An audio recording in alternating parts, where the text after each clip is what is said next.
Hey, what's up, and welcome to another episode of the Fabricator series with yours truly. Now, Yoshi is no stranger to the automotive scene. His project, Kaiju 86, has been seen just about everywhere. Very popular on Instagram, hitting the publications and the shows all over. But there is one thing that Yoshi came to me and asked me, could I build this? Well, I absolutely could not resist.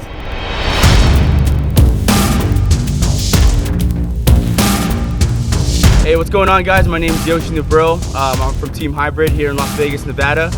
Behind me I have my build, Project Kaiju 86. So I've been on the car scene for about 17 years now. I worked with a fabricator before who did my harness bar on my Scion FRS on the Fabricator series on YouTube. So the Crazy Cart build was actually inspired by Project Kaiju 86. So from there on, I called Fabricator. We came together and started forming ideas, and he came up with this craziest idea to do this roll cage for the Crazy Cart. And along came Project Kaiju 1.5. When it came along here, there was just absolutely something I could not resist. And when he asked that we build a roll cage for it, I said, yeah, I gotta do that.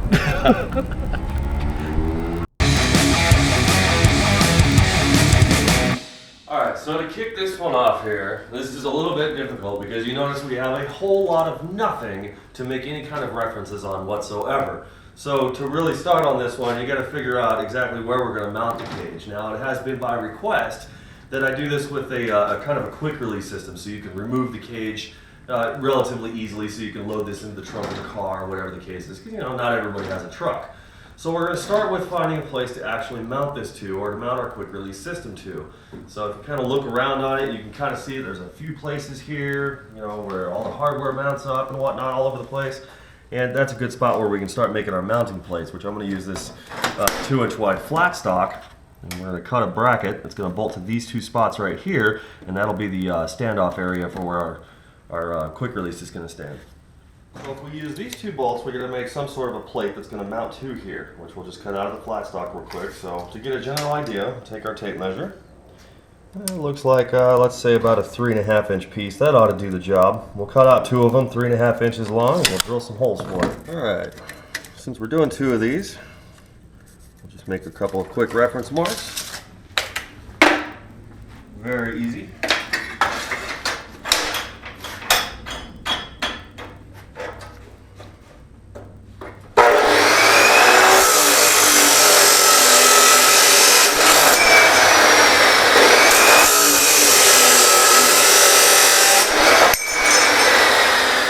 For quick releases, I'm going to use these two bolts that are up top here. We're going to take a couple of plates off of that, then we'll make our standoffs for that. So to find out here, we got kind of a tricky angle that this sits at, and we're going to have to cut the flat stock out too. So let's take the protractor here, angle finder, whichever one you want to reference it as. Looks like we have an angle of about 65 degrees. And we'll see, we'll cut a 2.5 inch plate. That ought to do it. Alrighty, a little bit of a quick trick here. Just take the protractor as you measured it, or as you set it up at your degree. Just kind of line it up in there, lock the fence down, we're good to go. So, we said we wanted about 2.5 inches worth of material. So at my 2.5 inch mark here, I'll just kind of go right across. What I want to do is get that angle right down the center of it. So we'll mark at 1 inch. Take the protractor and set it up here, and we're going to try and draw our angle across the center line. And the tricky part here is making it work in conjunction with your saw. So we'll set that one up there. Lock it down right here in the saw. And we'll make our cut.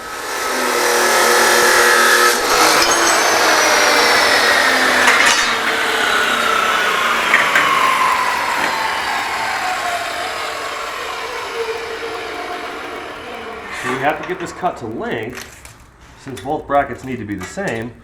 Set this up 2.5 inches away from that center line there. And we'll cut that one to length.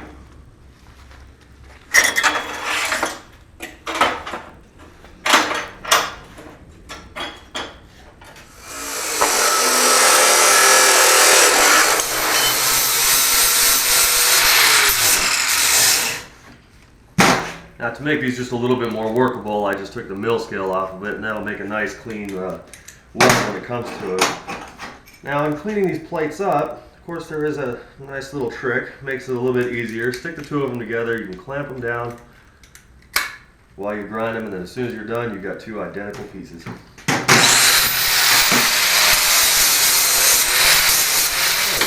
So with the plates nice and cleaned up, let's start on these rear ones here. Now this is just kind of general. I mean, there's not really a direct measurement that you can take off of it, whatever the case. I mean, just come over here and you make a couple of marks, decent references, and let's figure out about how much we want to hang over on that. This is probably about 1/2 inch or so. And we'll measure this out real quick and then duplicate that. And as soon as we're ready to roll here and start popping holes in it, we'll stick the two plates together and drill both holes at the same time.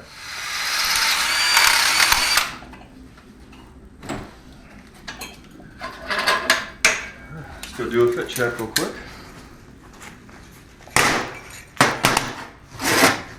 Take these out of here.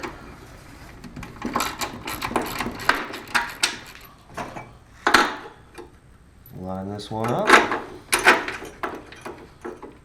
There's one. There's two. So this side, very easy to do, but if we notice on the other side, we actually have to kind of trim that seat out a little bit to avoid hitting that e-brake, I guess you will. We're going to have to go a little bit underneath the seat, but that's no big deal. Get this locked down real quick, and we'll move on to the other side.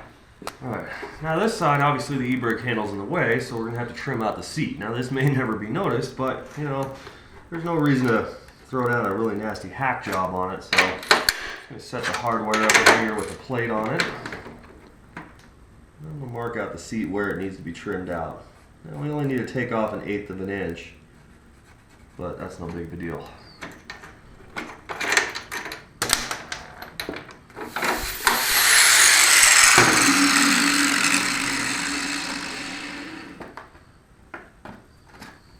Almost perfect. So when we set the seat back up, it should fit perfectly with that plate underneath it.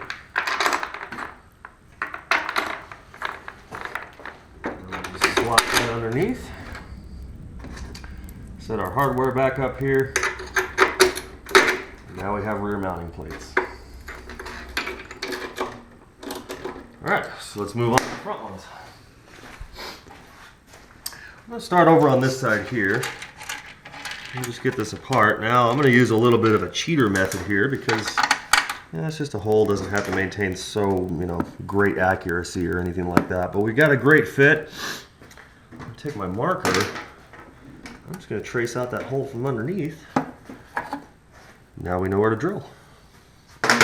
Do the same thing on both sides. We'll go put some holes in.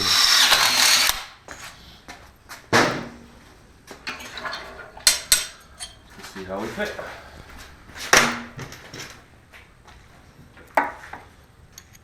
Start with this side.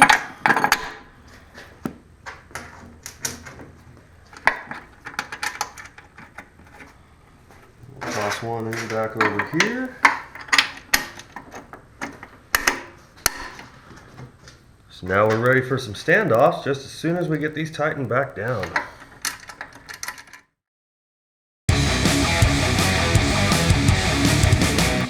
It was requested that we find a way to remove the cage. Now, one of the things you might want to do that for is if you need to put it into the trunk of a car or you're out playing Midnight Drifto King on your crazy kart and you just don't want the cage there.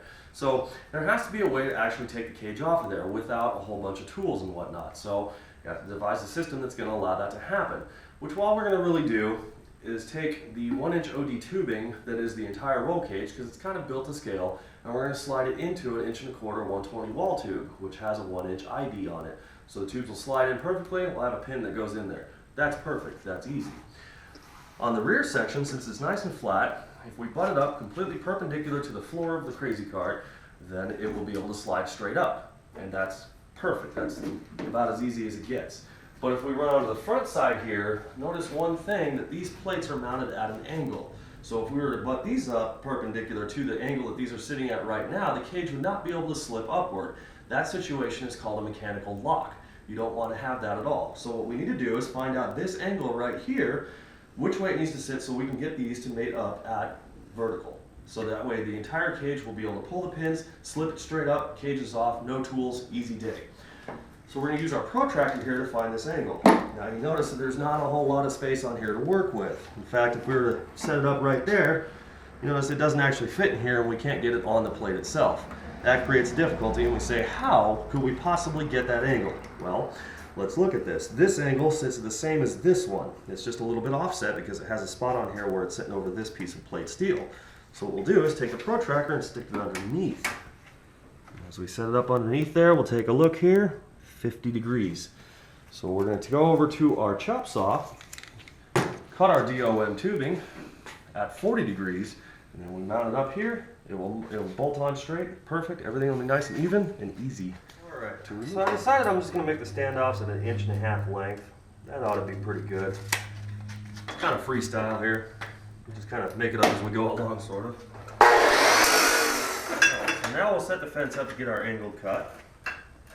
First we set that at 40 degrees. Use the protractor again to make this really easy to set this up. Lock that down. Now the length on this is 1.5 inches. So just like we did the mounting plates earlier, we set this up 1.5 inches, and that's the point that we're going to cut on at the angle. So set this up. Get our center of it and lock it down. I'm going to check one more time just to be on the safe side here and make sure that we're actually lined up where we need to be. That looks pretty good. Lock this down nice and sturdy.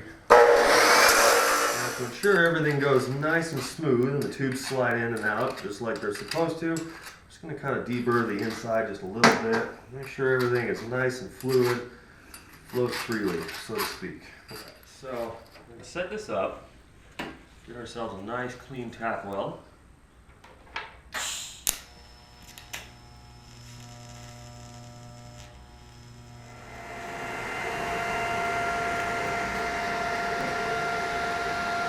Get to the front ones.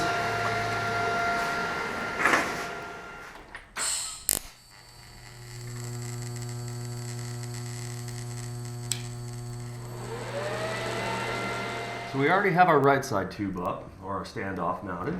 Already bent in the bender there. I got a 180 out of this one, which when we slide this tube in here, kind of makes a little bit of a, I don't know, a cheater method to get it lined up just right. Make sure that we have it set up. I'm going to drop the tack weld down on here as well.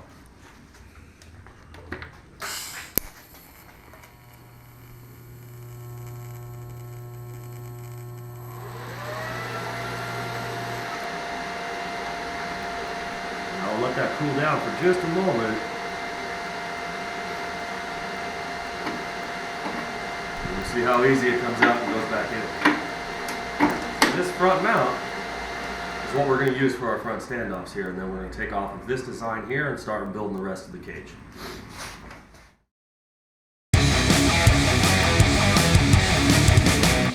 So now that we have our front location in, we can start working on the back location, or at least the rear standoff point where everything's going to mount to.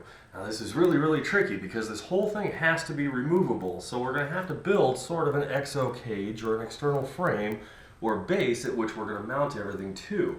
This is going to be really tricky because we're working off of practically nothing to reference. So let's start working with what we actually can see here and what we can measure out. So first of all, we're going to need to come around to the back side here, and we're going to need to find a center reference just so that we can get our point of reference for the tube, because I want to bend this entirely out of one piece and mount each end up to the front there. So a center reference, which means we need to find two identical points on here that we can create our center line with, in which I'm going to use the stamping on the base of the Crazy Cart as my point of reference, because it looks like I can sneak the tape measure in there, and we'll measure this out. It looks like 22 inches. So if you noticed before, I'm a big fan of using tape as a good reference line.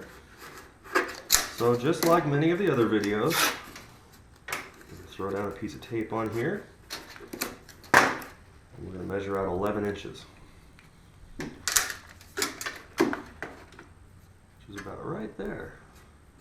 So you can kind of freestyle this line here as close as possible. Unfortunately, there isn't really anything that we can square it with, but as long as we're close, that's really all that matters. Now we'll find our angles. Assuming that we're going to actually bend around behind the seat, because if we were to actually take off directly above the standoffs, we'd notice that there would be really difficult to bend anything around the seat. So it does have to mount a little bit rearward to clear the seat and the driver while they're in there. So let's start with this angle that we have here. We're just going to kind of, I don't know, eyeball this, I guess would be the best way to describe it. Try to figure out our angle here with our protractor. Looks like we have 80 degrees. So I'm going to take a piece of tape here and I'm going to notate 80 degrees. So now let's work in this section here. You notice it bows out just a little bit and then it kind of kicks a little more inward as it goes forward. So we got to figure out what this angle is going to sit at. I'm just going to again use the protractor here.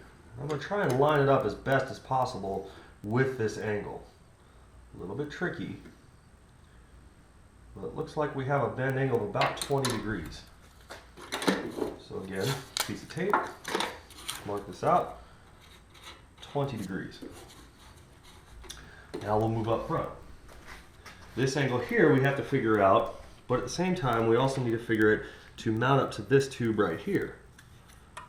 So again, we'll just kind of play around with this, and I'm going to kind of eyeball it, and then I'm going to subtract a little bit.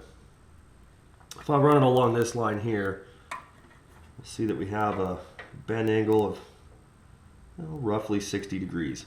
So if we add just a little bit to it and I bend it to about 70 degrees, you notice that as it lines up here, it comes almost perfectly straight onto the center of that. So I'm going to note this at 70 degrees, and we're just going to give it a shot. I mean, I'm pretty sure I'll be really, really close with it.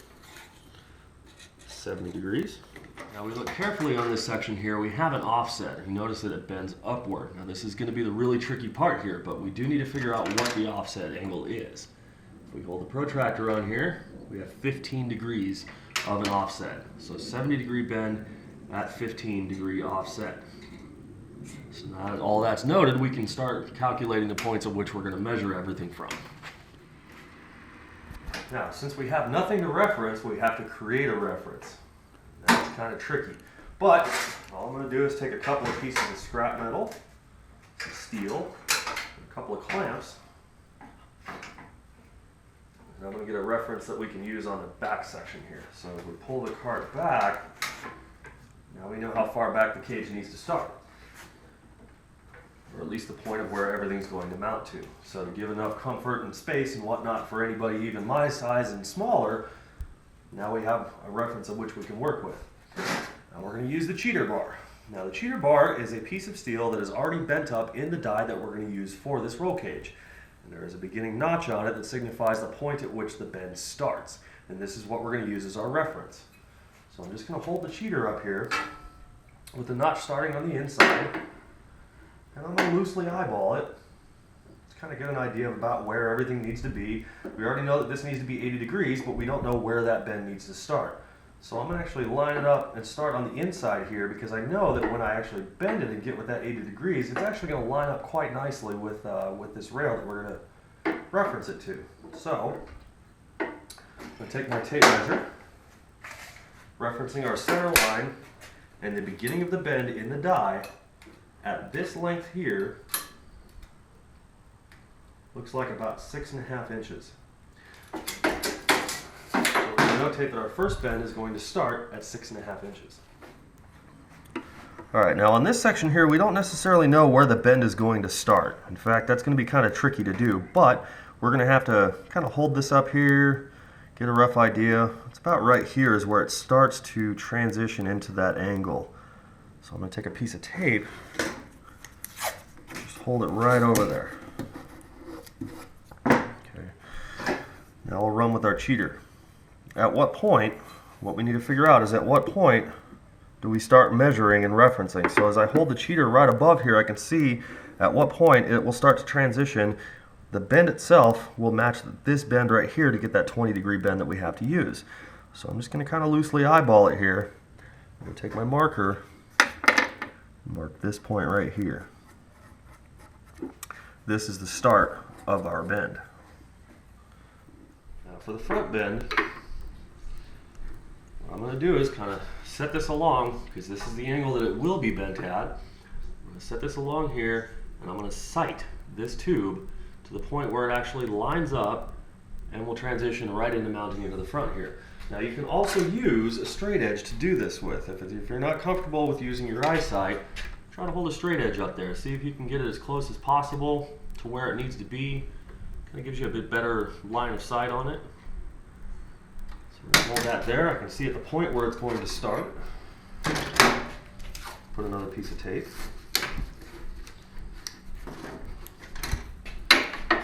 Set this up again.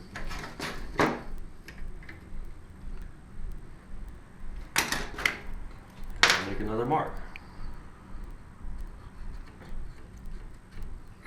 So now at this point we have all of the beginning of the angles already set. So what we need to do is figure out how much material we need. So at the beginning of the bend, to how much material goes through the bend, to how much we're actually going to need to make it one continuous piece. That's what needs to be figured out. There is a little bit of a trick to doing that here. What we're going to do is take just another piece of tubing, the same that we're going to use, and we'll just do nothing more than create a mark at a random place. Let's say starting at the 6-inch mark. And this is going to tell us how much material that we're going to use for a certain degree of bend. So let's make a mark at every 1-inch increment.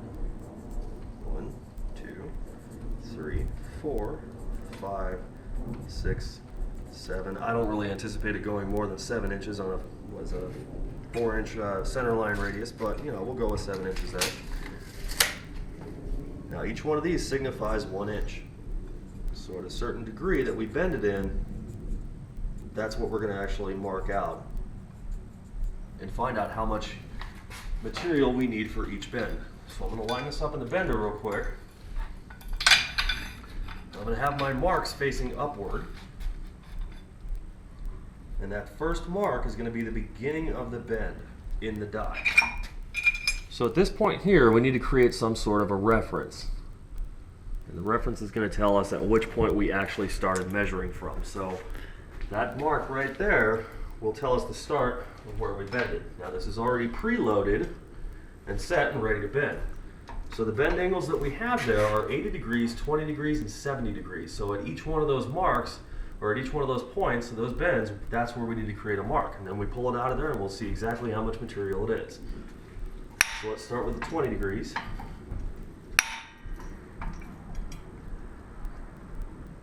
Right there. Just a little bit more for the spring back. Make sure it lands right where it needs to be. Then we'll make another mark. Now we'll run up to 70 degrees.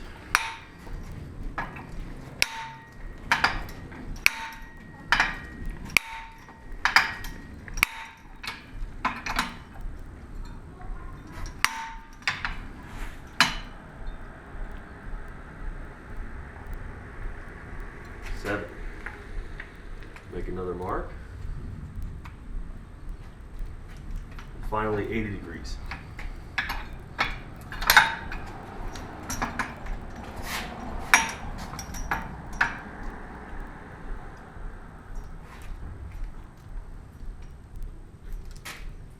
We'll make our final mark.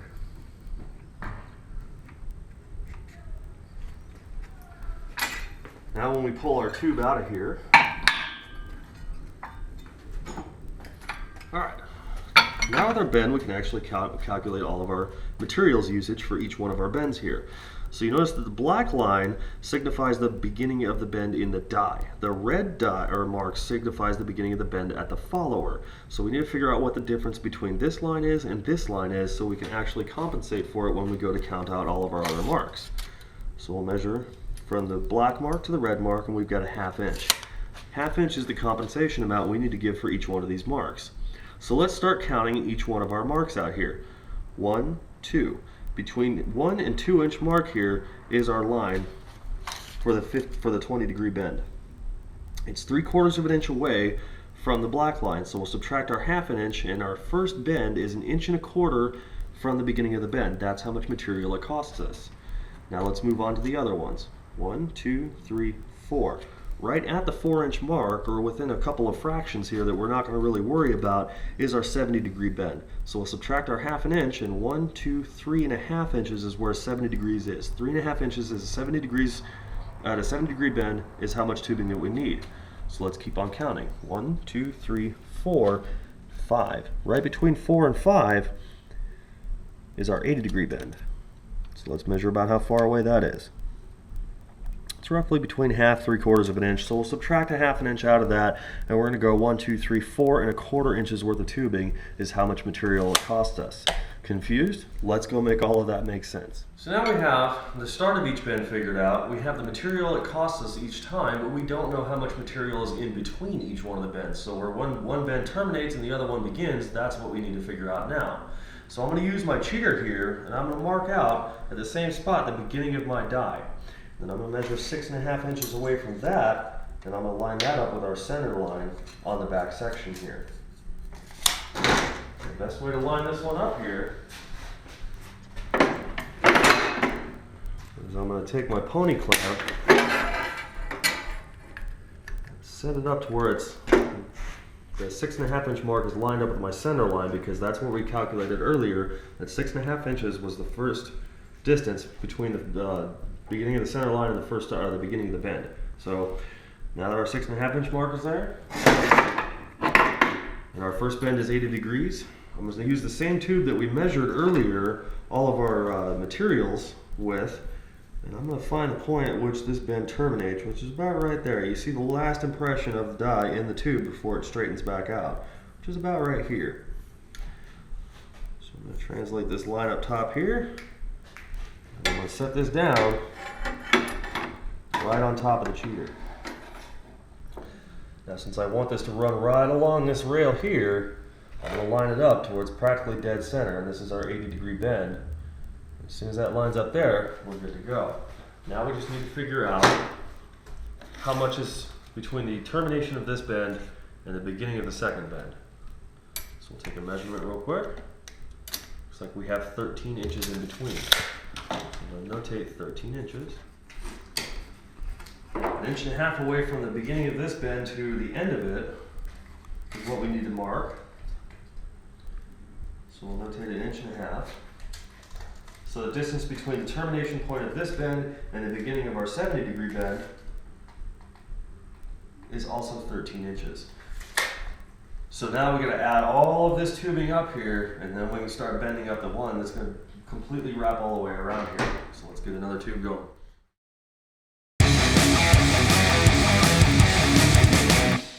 Alright, this is our 1-inch OD tubing. Nothing more than pretty much a scaled down version to kind of make it match the rest of the tubing and everything else that's on that crazy card right now. So we're starting off with a 10-foot stick. Now I do know that 10 feet is going to be more than enough to bend all the way around there, but you know, instead of worrying about how much we need, this, that, and the other, we'll just start working from the inside and bend our way around just like we do with all the other ones. So let's start by taking this and identifying our center line, which is going to be 5 feet. That's our center line. Now let's start working with all the measurements and everything else that we took earlier. Our first measurement from the center line to the beginning of our bend was 6.5 inches away. So we'll add 6.5.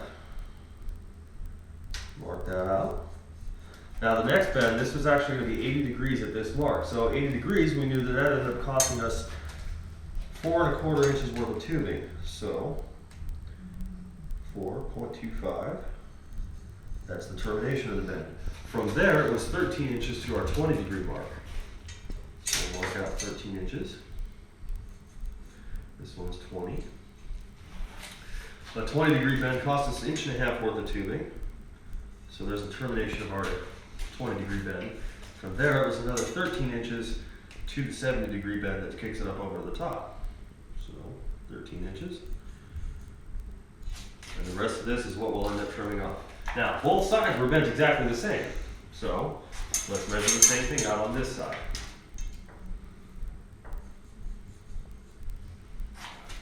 Load this up.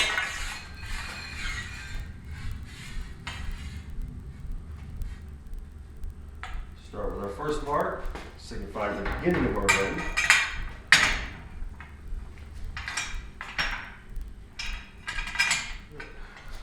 Load it up, crank down. Preload is set. Set my bender on 0 degrees. This first bend is 80.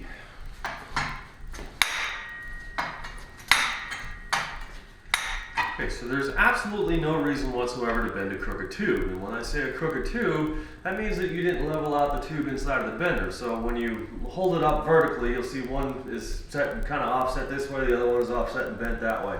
There's absolutely no reason to ever do that. So to avoid that, what we're going to do is start by zeroing out our die. We'll set it right here on the die itself and read, it says 0 degrees. That's good. We'll also set it this way. It also reads 0 degrees. Now we're going to put it on our leg over here. Right now our leg is set just under, so I'm going to give this just a bit of a nudge. Now we read 0 degrees. It's also set on this leg over here. Here we also read 0 degrees. So at this point right here, our tube is completely flat, even, and level. That means that there will be no offset in this bend and it will not be crooked. So we're going to lock this down. Set the preload, make sure the dial is back on 0 where it needs to be. This bend was 20 degrees.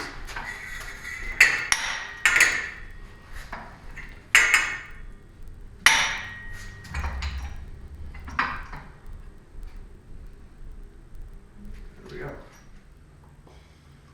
Okay, so now we have it set up for our final bend, where it needs to be at the beginning of the die. But we do have to calculate our offset. Now the offset, where everything was running straight, even, and narrow along that rail, when it turns in that 70-degree transition, it has to bend upward on both sides to come to that center point on the crazy cart itself, where we're going to mount the lower rail tube. So that translates to when we're in our bender, the leg is either going to have to go up to bend that offset or down to bend that offset. That's what we need to figure out.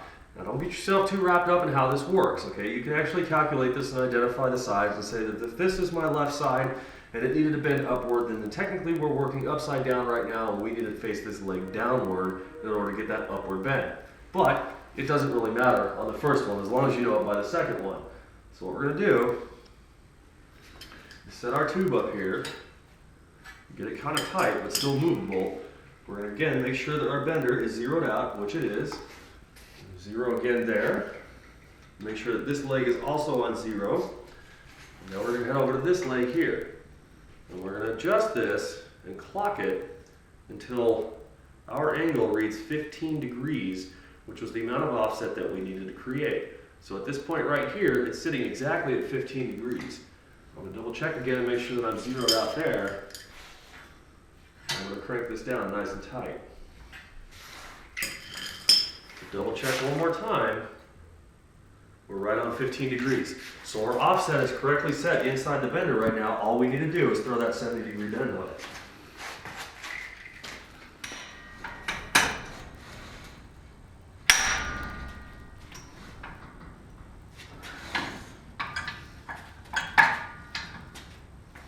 As we take this out of here, show you what an offset looks like.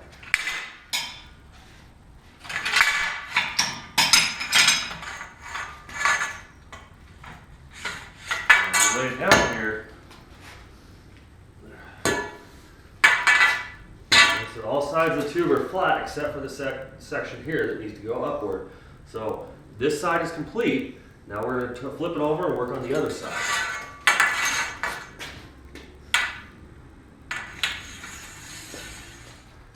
Alright, so we got the mark lined up at the beginning of the die to start bending the opposite side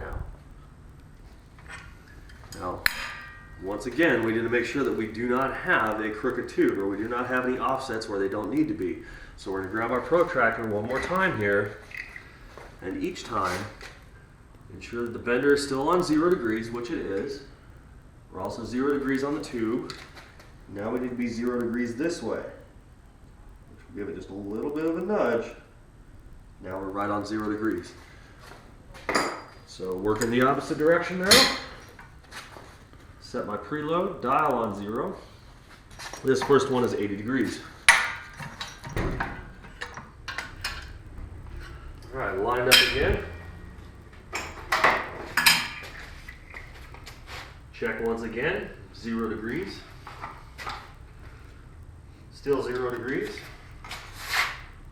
0 degrees. We're going to check this way. Just a little bit of a nudge.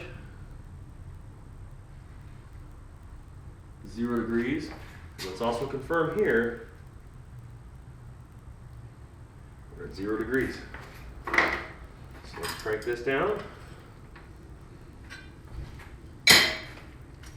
This is a 20-degree bend. All right, now for our last bend. Now there's a couple of things that have to happen here. Of course, one, we need to make sure that we clock it in the correct direction. We need to check that all of our offsets are actually where they need to be, except for this one. Now last time we bent downward in order to get that upward angle. So this time we need to bend upward to get a downward angle. So we're going to clock this 15 degrees. We're really, really close here. There's 15-degree offset. We'll lock this down. I'm going to check one more time to make sure that it's still at 15 degrees, which we're good to go. Now, when you bend something in a continuous loop, you're going to realize eventually you're going to actually make these tubes contact and hit each other. That's okay. It's going to kind of twist and distort just a little bit, but whatever it twists inside of the bender, or however it distorts, you can actually run it back by hand after you slice those two off and cut it to length. Or if you want to take a chance on how much you're going to cut off, or whatever the case is afterwards or beforehand, you can go ahead and give it a try. Me, I'll let it distort just a little bit, only on something like this, because it's you know, it's just a kind of a fun cage, you know. So this here is 70 degrees. All right. So now you notice that they're touching, and you know they can be moved a little bit. It's kind of thin wall tubing, but that's again that's really okay. Let's see how we sit.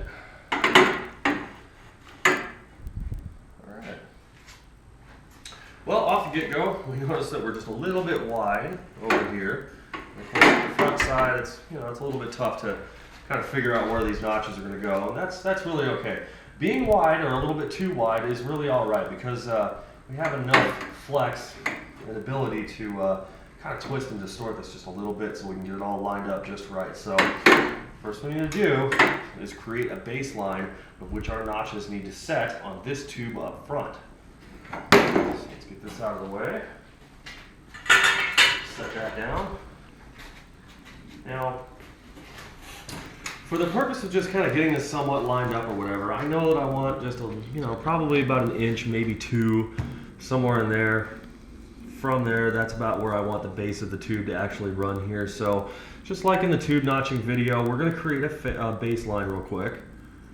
And what I'm going to do is measure this one and translate that over onto this side over here, so that way we have an equal setup. And then we'll take this tube back on here and we'll start creating our notches. An 1 3/4 there. We'll mark out 1 3/4 here. There's our baseline. Now we're going to take the tube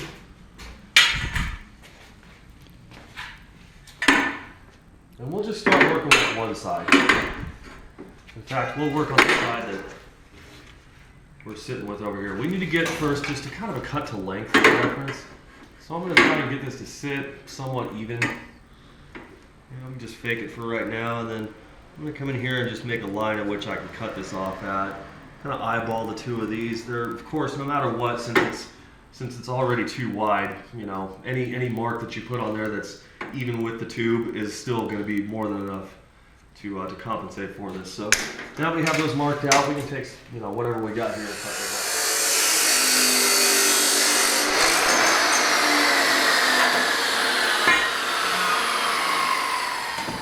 All right, so I've decided to have Alex here assist me instead of holding the camera. He's holding everything in place. Now you want to get this as lined up as possible with the side rails of where you're going to actually run this to. So I'm going to use these as my face line. I'm going to create a couple of face lines on it, and those will be more of our cut to length here. So what I'm going to do, 1/3 tube diameter, just like the tube notching video. We'll create our throat lines, and then our cut lines.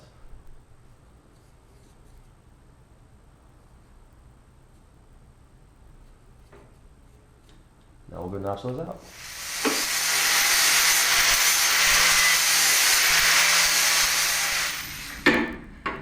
Alright, a little bit tricky, but looks like we've got them. So I don't really want to weld this on while it's under tension, so I'm going to go ahead and stick it back in the bender and see if we can give those 80-degree bends just a little bit more kick, just to get this to line up and center on really nicely. Our reference marks are still on the tube, so all you really got to do is just kind of give it a little bit of a nudge, just to try and persuade it just a little bit to come and bend inward. Now this is really thin tubing and it's not going to work all the time, so just be patient with it and slowly work it inward.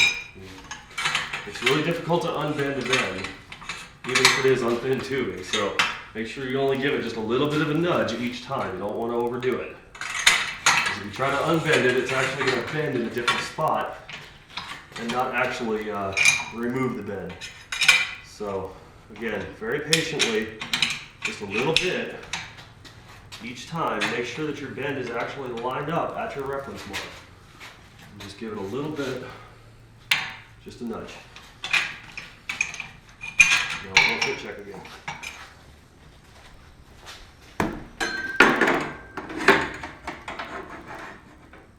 Set it down. I'm gonna get it lined up right there with my marks. It looks like we're good to go.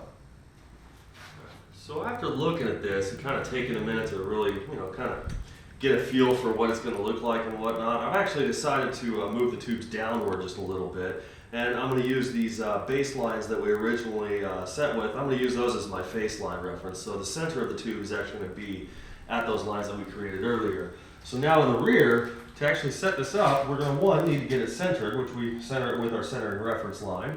But we need to get our height set correctly because we have our notches set to a certain point. So I'm just going to use something like a 2x4 here, which actually holds this up right about where it needs to be. I'm just going to set that in there for the moment. I'm going to use a piece of tape here. And what I'm going to do is try to get this to line up and stay. See if we can get it lined up on this side as well, keeping with our centering reference.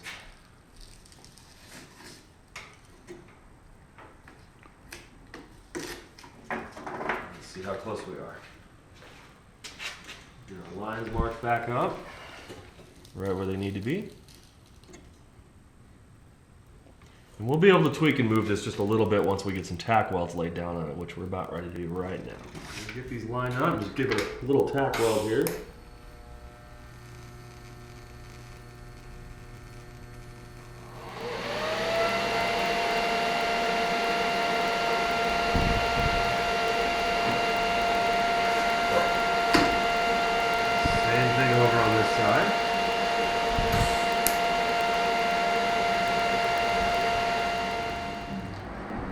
Now we need to create the rear mounts. Now I just need to make sure that the e-brake handle here is not going to get in the way or interfere with the tube while it's in place here. So we're just going to kind of sight it directly over the stay down there. And like the tube notch video, we'll create our face line, we'll create our throat line, and we'll create our notch lines.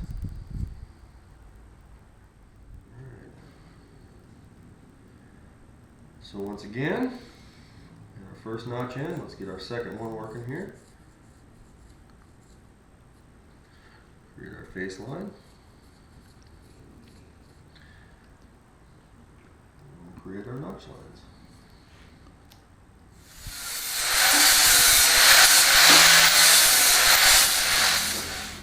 Get this pretty closely lined up. Make sure that the brake does not interfere, which it does not. Line this up right over the top.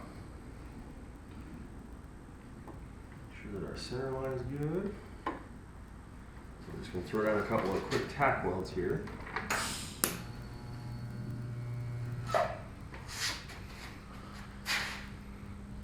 Alright. Now we'll toss one over on this side. See if we can get them as closely as possible. Now the mounts, they're not really sitting in the exact same spot, so we just need to make sure that we try to get this as balanced and as close to the same on both sides as possible, just to make sure that it looks all right. So this one was just a little bit crazy of a notch. I couldn't get it to fit right where I wanted it to, so it's semi-balanced, not too far off, but it'll have to do. So we'll get it lined up just the way it needs to be. Toss down a couple of tacks.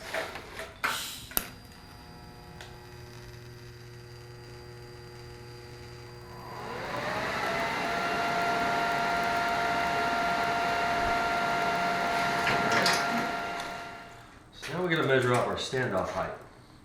I'm just going to stick it down on the base plate and kind of sight it about where the notch needs to land on the tube. It's about 3 1/4 inches. So we'll do the same thing over on this side, about the same 3 1/4 inches. So we'll take a scrap piece of tube here and we'll toss a couple notches in it. Take this tape off of here so we can squeeze these in. Get those to get down into the tube. Set that one right there. Same thing over here.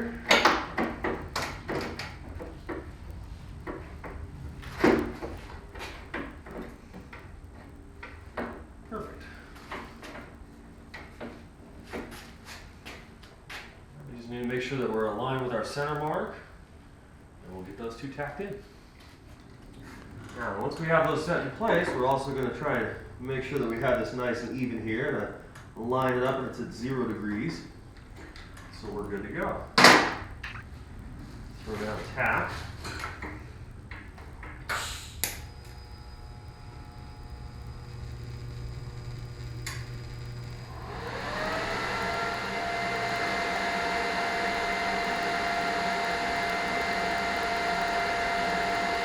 Now we can get to the fun part, bending up the main hoop.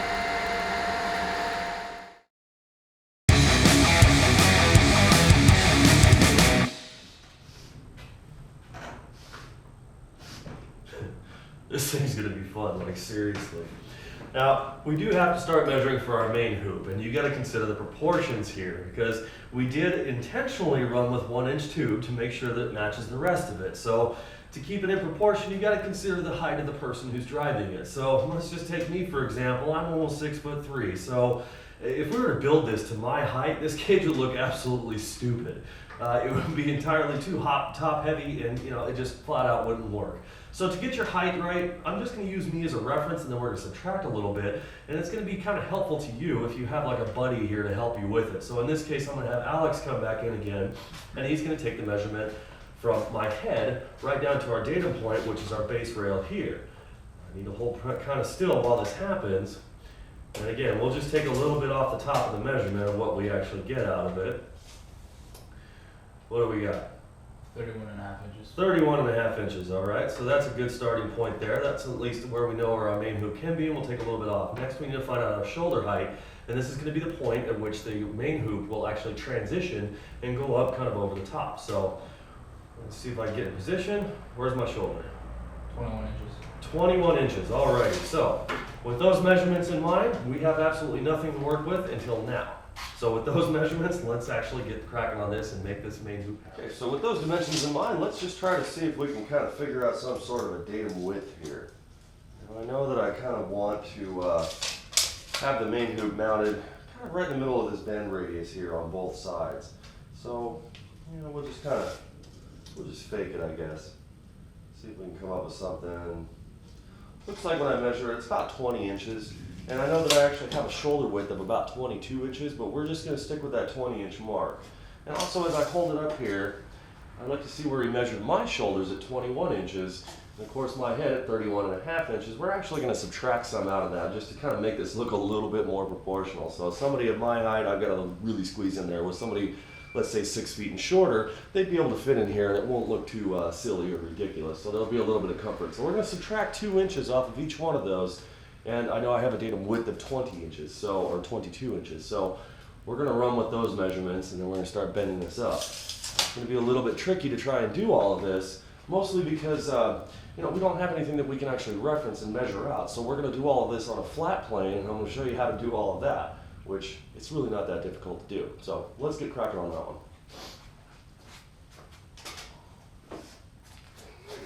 One clean slate, right there. this is what we're going to measure our main hoop on. Pretty simple. So let's start with our datum information here. Okay. Now we know that the total datum height of what we measured with me was 31.5 inches, but we're going to actually subtract some out of that one, and I'm going to go down to actually 29 inches. So mark 29 here, mark 29 here, straight edge here.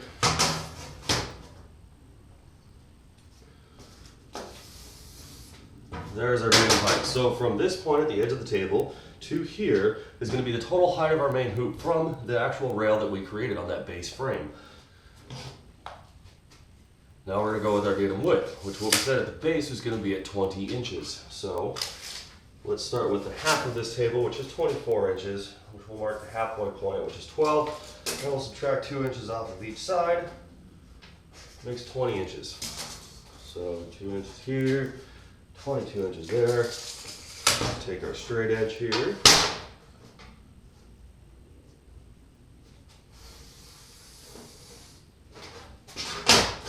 And this here will be our total datum width.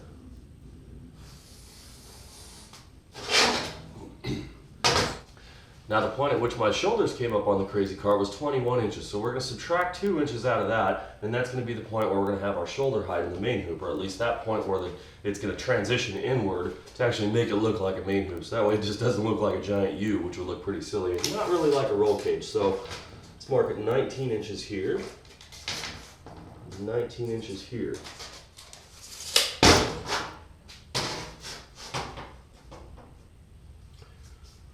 Have a couple of reference lines. Now I'm going to mark the center of our main hoop up top. So we have our datum center line.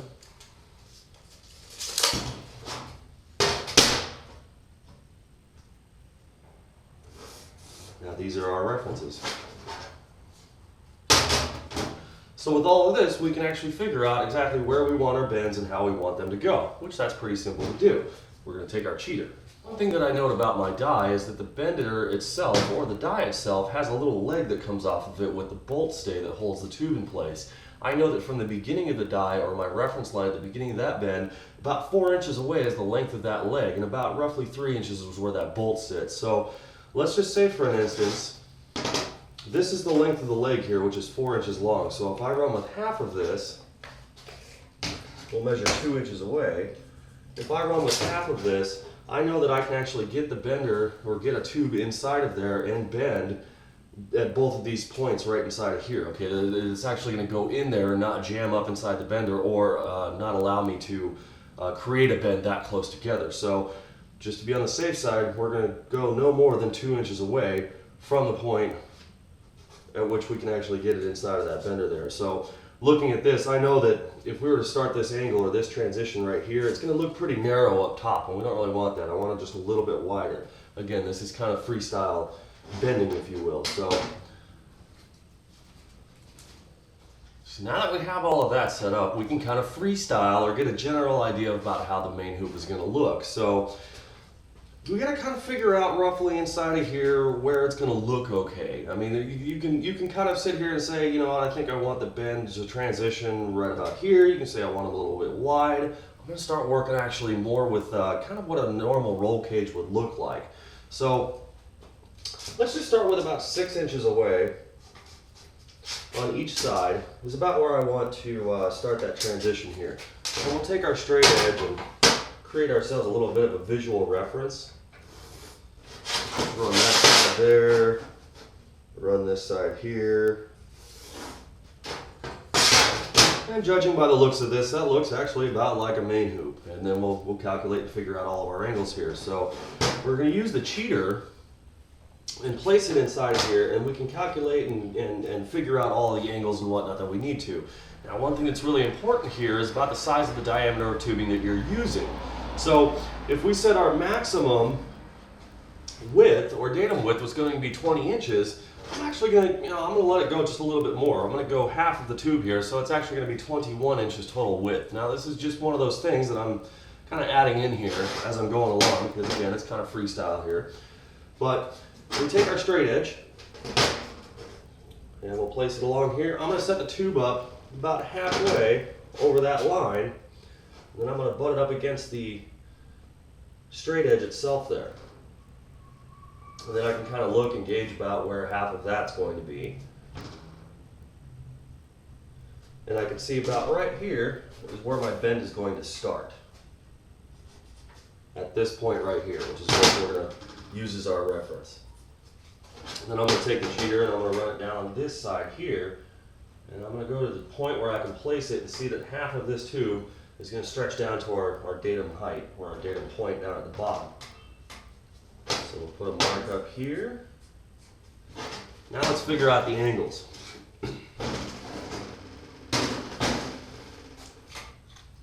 Set my protractor up on the line.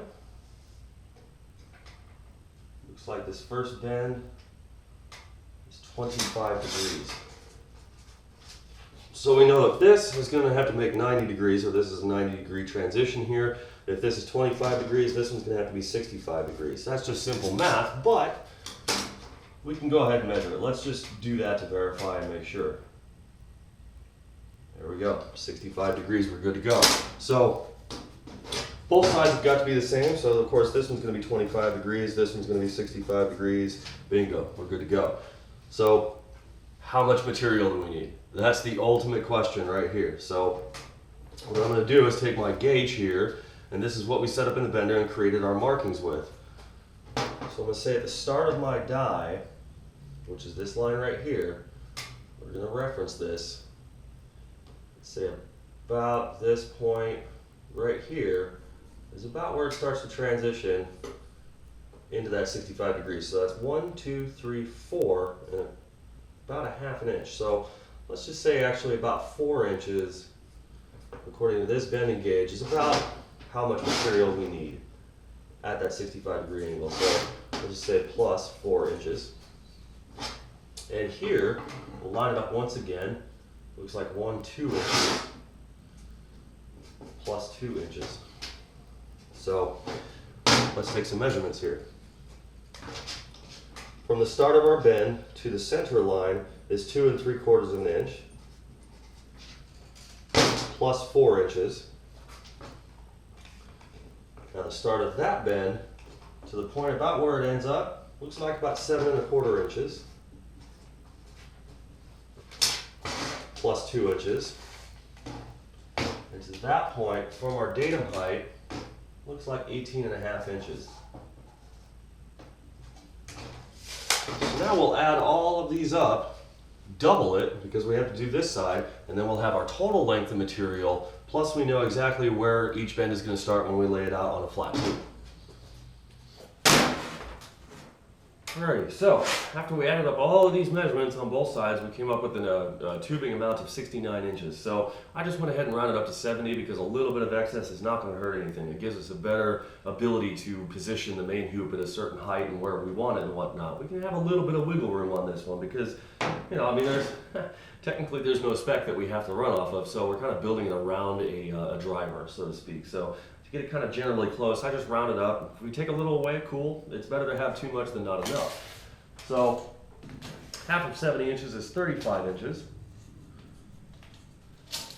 Now from each point, from the center line to the beginning of each bend, was 2 3/4 of an inch on both sides. So 2.75 here, 2.75 here.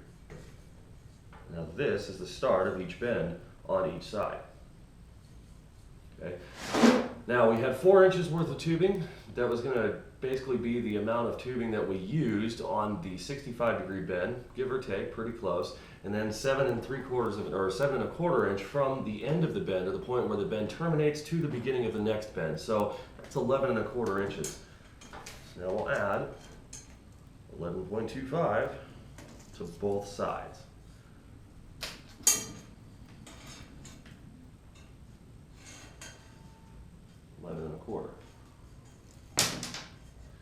This first bend is going to be on this side of the tube, and that's at 65 degrees. The second bend is going to be on this side of the tube, and that is 25 degrees. Now that we have our marks lined up, let's throw it in the bender and make a main hoop.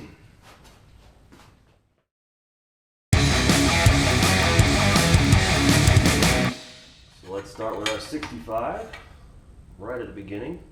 I'm going to use the seam of the tube as a face line. Gives me a pretty good reference because there's a possibility as I'm looking at this, I'll decide in a minute if I'm actually going to offset it or not. Kind of give the main hoop a bit of a layback to it. So I'm just kind of looking at it for the amount of driver comfort and whatnot, space that we have to work with. Might actually need it. We'll just kind of make it up as we go along here. I'm going to preload, set my dial to 0.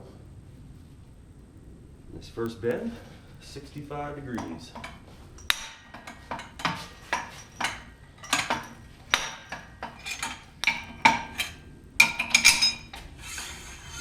Now to kind of help aid my decision which way I'm going to offset this, if I will or will not, I'm going to set the bender back up here and I'm going to do the opposite side first.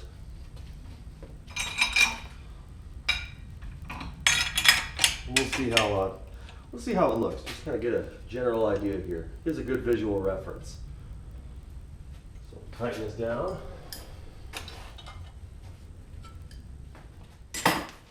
Now, of course, let's not forget to ensure that we do not have an offset in our main hoop. So 0 degrees on the die. Let's zero out this leg. Right there. So we'll toss the other 65 degrees on it.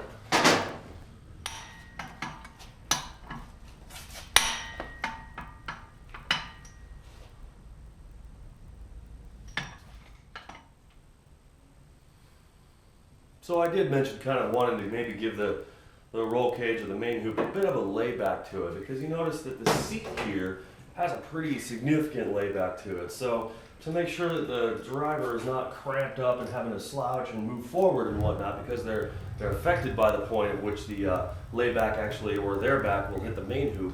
Let's see if we can just kind of give a little bit of a layback. If it was vertical here, the driver might be directly underneath the main hoop, but we'll just kind of kick it back just a little bit to see if we can kind of give them a little bit more space to it. Plus if it comes up and kind of swoops back or rearward, it'll make it look pretty fast as it's cruising down. So that ought to be really awesome. So I'm just going to kind of hold it here. I'll take the protractor and kind of gauge about where it might look pretty cool or might have enough layback to it. Let's just say, well, probably about there, just a guess. I'm going to go with a 10 degree offset. I'm just going to visually reference this. The seat sits at about 30 degrees, so maybe I'll just go half of that. I'll do a 15 degree offset, and that ought to even it out. Okay, so we'll load up the bender again. Started with that 25 degree bend right on the beginning of the die where it needs to be. Get it kind of snug in here, but still, give it a little bit of wiggle room so it can move. Set my protractor up here.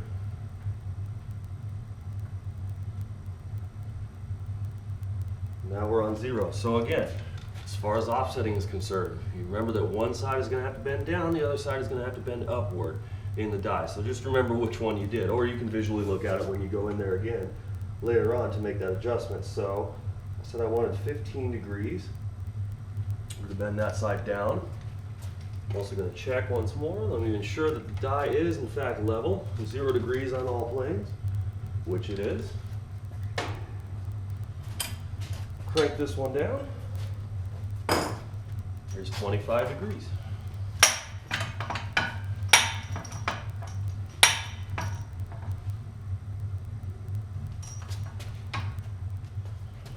Alrighty, so since we bent downward the last time to get that offset, this time we're going to bend it upward.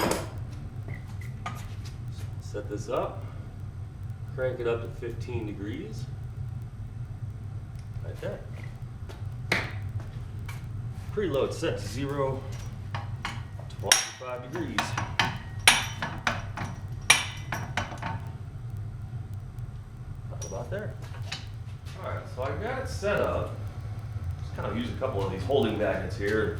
This layback is almost perfect, so I might even kick the the main hoop just a little bit further back. I haven't decided yet. I mean, we'll play with it when I get to the notching here. But I need to make sure that that main hoop is actually evenly placed or set, you know, far back or at least. So just take a measurement. Maybe I got a good reference here. 32 inches to about the center of this front hoop that we created earlier as our quick release mounting point. Measure this side. About 32 inches, about the same. We'll give it a little nudge here. Kind of look at it, play with it just a little bit. See where we land here. That's better. So I have it placed where I want here, and I'm just going to take my marker and I'm going to mark out these notches that I have to cut here to get around this radius. Mark them on both sides.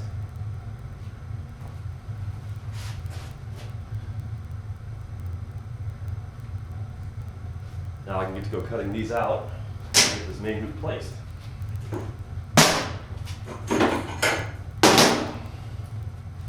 Now as you set this down, you might realize that this kind of looks a little bit off or whatever, but learn to trust your markings. If you marked it out in this direction or in this fashion, that's what you got to cut. So as long as your marks are straight and true, you should be fine on your cuts. So just make sure that you learn to trust your marks.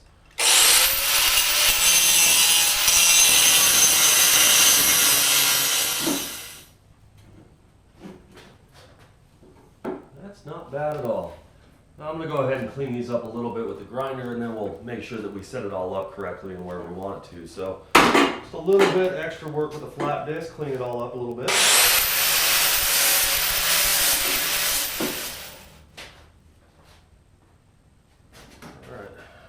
Set up our holding magnets real quick.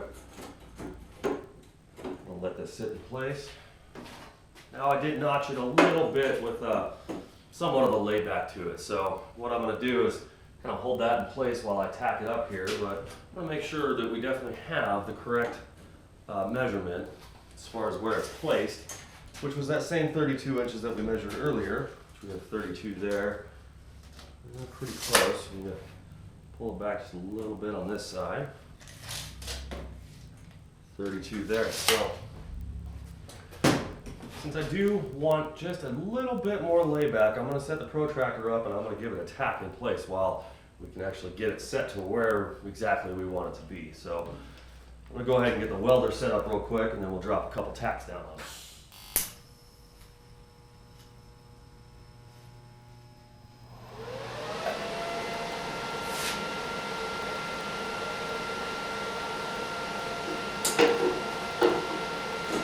Take the holding magnets off for a brief moment. And give it a bit of a layback. Just enough. I'm going to kind of, loosely fit it, kind of eyeball it with those notches there. Take a look. See, yeah, it's pretty even. Looks all right. Now I'm going to see how much layback I actually do have. That's about 5 degrees.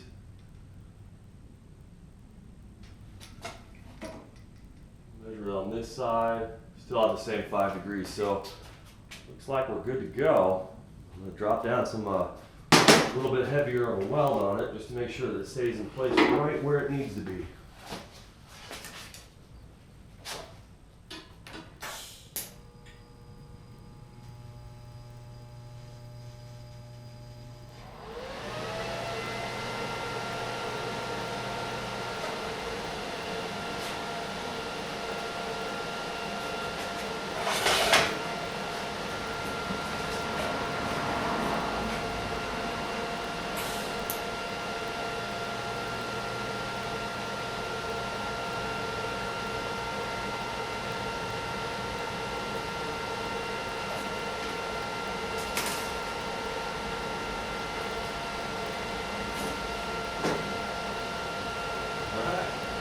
Now we have a main hoop.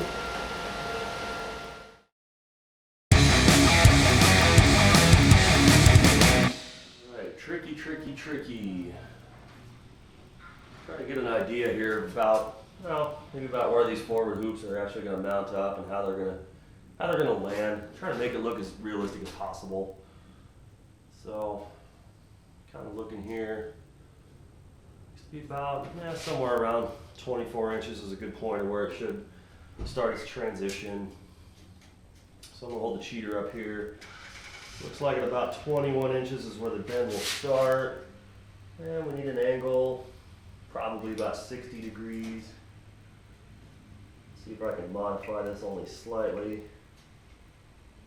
It looks like it holds solid at about 60 degrees. So we know that this lower angle here is going to be about 30 degrees. And the point at which it starts to transition, or about where I want it to be,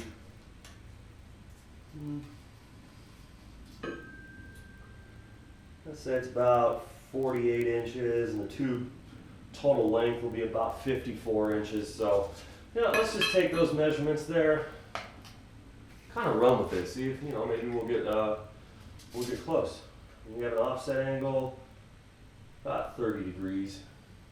So, let's take that. Let's see if that works. I'll cut a piece real quick, about 54 inches long, run those measurements on it, and if it works, cool. If not, then, hey, we got a whole pile of tubing over there. We can absolutely, try this again if we feel like we missed on it or something, So let's just use those dimensions real quick and see if we can get a tube cut just right. Maybe we'll get it right on the first try. So I cut two of the tubes to the length, and both of them are 54 inches. So, subtract a little for notching, a little compensation here and there. I'm gonna actually run that first bend. It was set at 21 inches, so we'll just drop it back down to 20 inches. I'm gonna mark both of my tubes exactly the same here. Just remember that they have to bend in different directions for their offsets. So the second one, coming from the end of it, was at 48 inches, which I'll just go at 47 from the total length of it, which is where that was about to land at. So we'll roll at 47. And this bend was going to be at 30 degrees. So we just need to remember which side they were supposed to be on. So this bend over here is on this side. Both of these bends are actually on the inside of the tube. So we'll notate which way they need to go. This one is 60 degrees, this one at 30 degrees. So now we'll just load these up in the bender and let's see how close we get. Also have to remember the offset on it. Alright, setting up bending number 1. 60 degree mark. Set this up here. Crank that down. Nice and tight. Sure we're preloaded, dials on 0. Here's 60 degrees. Let's just get a visual reference here. That looks pretty good. I'd say that'll work. So let's go toss the other one side in. Make sure that we get it bent up correctly. Alright, so we're locked up in our bender again. Got it set on 0 about the area that we have to bend in. And of course this has to be, the bend has to be on the inside of the tube. Both of them were on the inside marking. So to ensure that we get our offset right, once again, we're going to set up our die, make sure it's on 0, which we're level on both areas. This leg is also set to 0. We're going to kind of preload this and make sure that it's actually where it needs to be, which we're now on 0. Now this side, what that happens in the offset is one has to bend left, the other one has to bend right. And when it comes to terms of the bender, that means that one leg is going to be facing downward, one leg is going to be facing upward. So again, don't get yourself all wrapped up in how it is or which way it needs to be or whatever the case is. Just know that one side is going to go down, one side is going to go up. Now we need an offset of 30 degrees. So I'm going to clock this leg 30 degrees, double check our measurements once more. Lock it down nice and tight. Give this 30 degrees, or this bend was 30 degrees.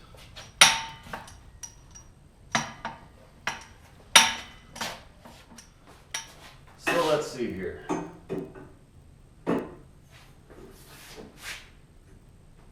No, that's not bad. I mean, I admit it does look, it looks kind of funny because it's so narrow up top versus, the sides of it. But, this will all come together, as we go along here. So, this isn't bad. It'll take a little bit to get it trimmed out and set right and whatnot, but you can notice it's kind of coming together and it's pretty cool. So once we get all the other bars and tubes in, all of this is going to look just right. So I'm gonna go bend the other tube, make sure that it goes in the opposite direction for the offset, and then we'll get to filling all of this in. And yeah, this thing is slowly coming together. So let's go get that other tube done. Okay, since our last bend was downward, that means that this bend to correctly offset to go right needs to face upward. So we're gonna set this up 30 degrees.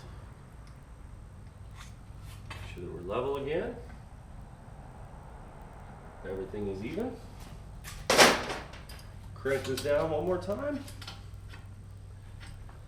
And I'm set up in my die correctly. Here comes that 30-degree bend.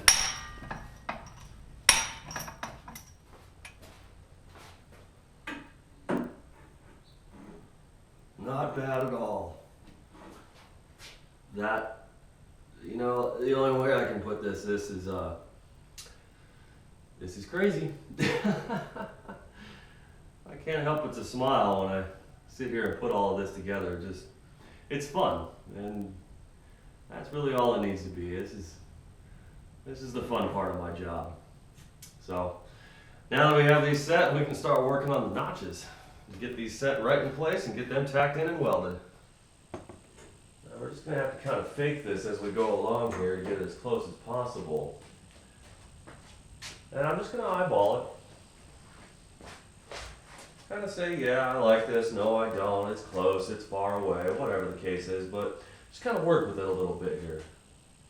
That's kind of the joy of fabrication really is, you know, sometimes there is not really an exact science to this. You can just kind of make it up as you go along, I guess. And some of this stuff, like this, I mean, there's really no reference to build a crazy cart roll cage, but you know, it's your design. It's your piece of art. So I'm gonna mark these notches out. We'll get this lower section done up first, and then we'll go on to get the top one. Alright, so with that one set up, we can kind of fake this one in. We'll just kind of eyeball it for a minute. Then we'll worry about general positioning and all the rest of that good stuff in a minute. Let's just get it set up. Let's say, yeah, that looks about right. I like the positioning on the main hoop itself. So I'm going to create a face line here.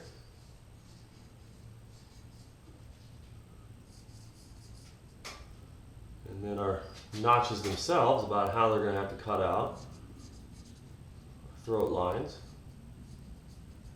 Something about like that. So let's go get those cut out.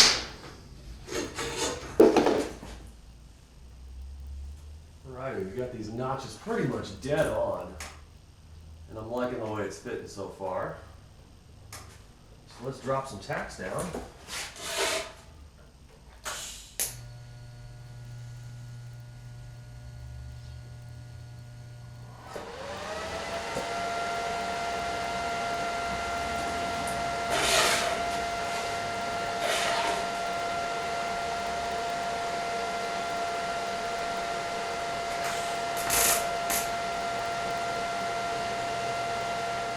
Section here, we have to measure from the inside of the tube to our center line.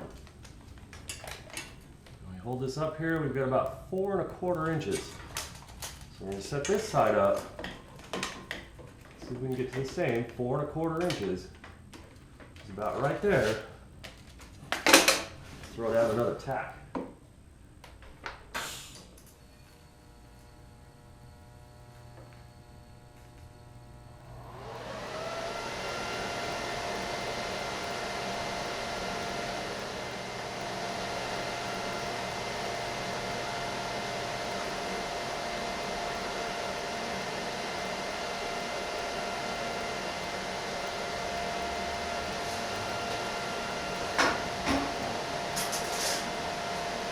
So at this point here, we actually have a little bit of flexibility. So I'm going to measure these tubes and try to make sure that both sides actually stay at 10 inches apart, which is where they are here. I don't want them to go narrow at the front here, so I'll measure here, it's about 10 inches. We'll measure up here, and we got about the same. So I'll get to welding this side down, and we're pretty much finished with the hard stuff.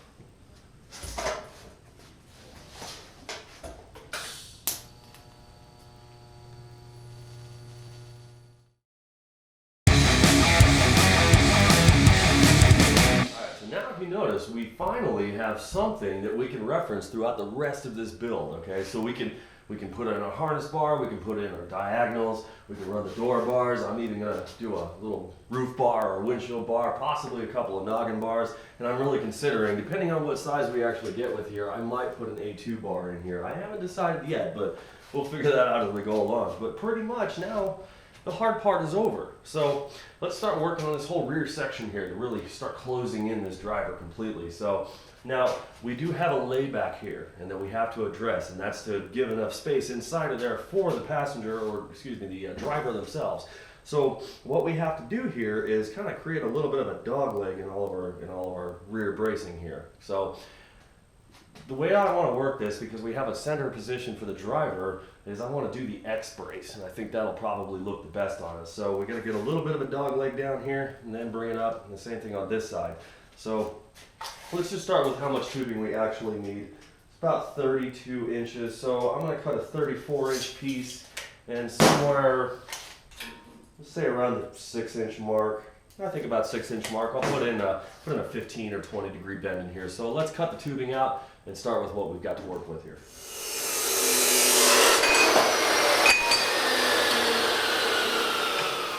Starting point of 6 inches. You know, maybe we'll make it a little bit kind of extreme here, I guess, you know? We'll play with it. Take this, preload, set the dial on 0. Let's go 20 degrees. See how well that works out. Might just be enough. We might need a little bit more. We'll play with it. See how well it fits.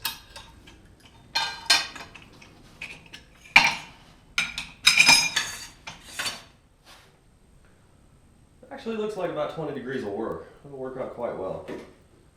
So what I'm going to do now is mark out these notches in here, and then we'll worry about getting it cut to length. So we need one here, and we'll need one right down here. Now these are pretty steep notches. They might be a little bit difficult to work and cut out of there, but it's all right. Slowly work on them, get them set up. All right, so we got a pretty extreme looking notch in here. Fits quite right. So let's work it up onto this end. Get our cut line. We'll do a face line on here, of course. And there's our notch lines. Now you might wonder how exactly you would squeeze one of these inside of this area here, but that's actually because of where I'm going to mate it up to at this tube here. It's actually going to be cut around that, and we can smack it in there and get it lined up just right. So let's go get this cut out real quick.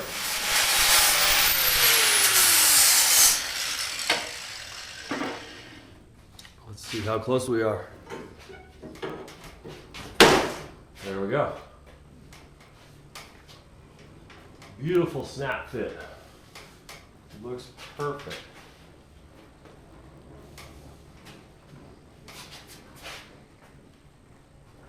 Not too much distortion on it. Looks like they actually fit very well. And we're good to weld. So this doesn't really need any tack slapped down on it. In fact, I'm going to leave it loose just for the moment, only because it's going to be easier to fabricate these tubes that need to form the X. Now I need to create some form of a reference here in which the diagonals will remain even toward the center right behind the driver. So I'm just going to take a piece of flat stock here with a straight edge, of course, and I'm going to aim it right at the center of this corner where it's supposed to mount, just like this tube is. And as soon as I feel that I have it set right where it needs to be, I'm going to create a center line. Now this line is what I'm going to use to follow and create the X.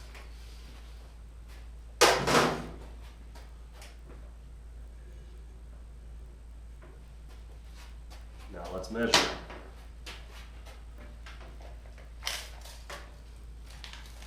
From that corner to the center of the line is about 21 inches. So I'm actually going to cut it in about a 23-inch piece and cut that dog leg in there, or bend that little dog leg in there. And then that should even it out and give us plenty of material left to play with over here. So let's start with a 23-inch piece of tubing. So we'll get it fitted in here. I have the base notch already cut out. Now I did intentionally bend this to where this seam right here is the face line of my tubing. So I'm going to line the face line up with that reference line that we created earlier, which is for the, make sure that we have the correct angle on the diagonal here. And now I'm going to set these two up, and I'm just going to create my cut line here. And of course this is my face line. So with that, I can create my notches, or at least the angle at which they need to be cut at in order to do this. So I have them already marked out. We'll get these sliced up and see how close we are.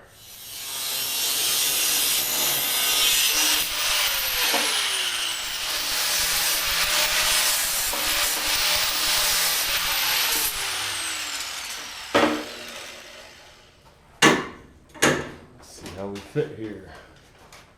Take a look. We are dead on with that face line, right where we need to be. So let's get working on this top piece here. And to make it go in there, looks like we need a tube length of about 12 inches. Well, maybe less. We'll start with 11. We'll see if we can get an 11-inch piece in there, get it notched out, set up, we're good to go. All right, we'll get this piece lined up as close as we can get it. I can see already I got a little bit of room. I need to play with the notches a little bit, but that's okay. So let's translate this face line on top of here.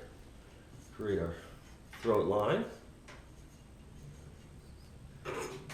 Now I can notch these ones out. This tube definitely won't stay in on its own, so we're going to have to give it a little bit of encouragement to stay in one place, and that's going to be via a tack weld. So let me get this lined up real quick. Toss down a tack.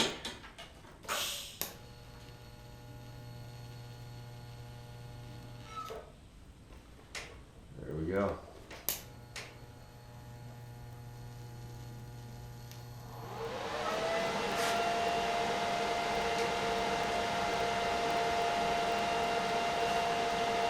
Make sure that this doesn't go anywhere. We're going to have to weld up the harness bar in just a moment. We'll toss the tack on it as well.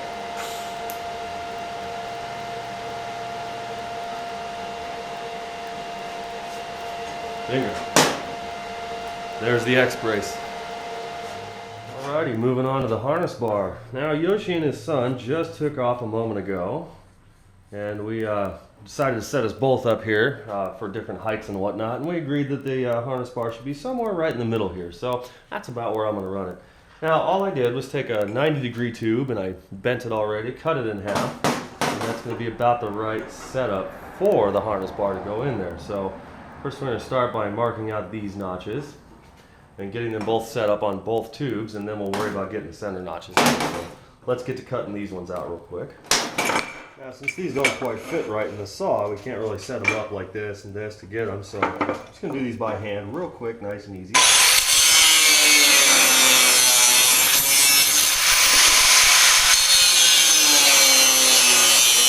I'd like to ensure that we actually get the harness completely level on both sides, so this one sits at 15 inches right here, so I'm going to go on this side, of course, and make a mark at 15 inches, and then we're going to use our piece of flat stock where we have our straight edge on.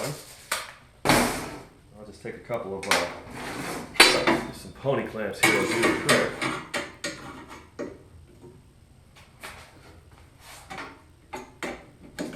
Get that clamped on there, and then we can get a nice little center reference here. So right about there. That looks pretty straight and even. Get that out of the way. Put our first tube up here for the harness bar.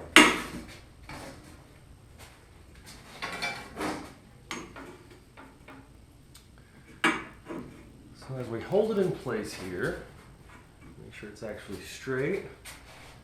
Line it up here with the face line at the level. And we'll get our throat line set up here. And we'll get this cut out. We'll do the same thing for the other side as well. Make life a little bit easier here. We'll also set this one up while we're here, since both of these are going to be exactly the same. So we'll get our throat line.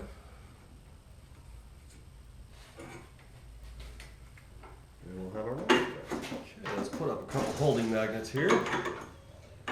See how close our notches are. We're halfway there. Right on my face line there. Same thing over on this side. See if we can get it just right. There we go. I'll lay down a couple of tack welds here.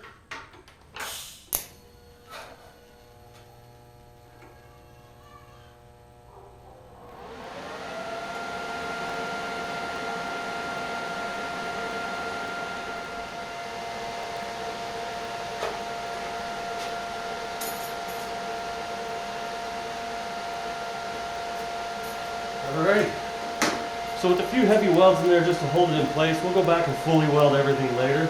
But with that in place now, we can start working on other stuff, like let's get those door bars set up and ready to roll.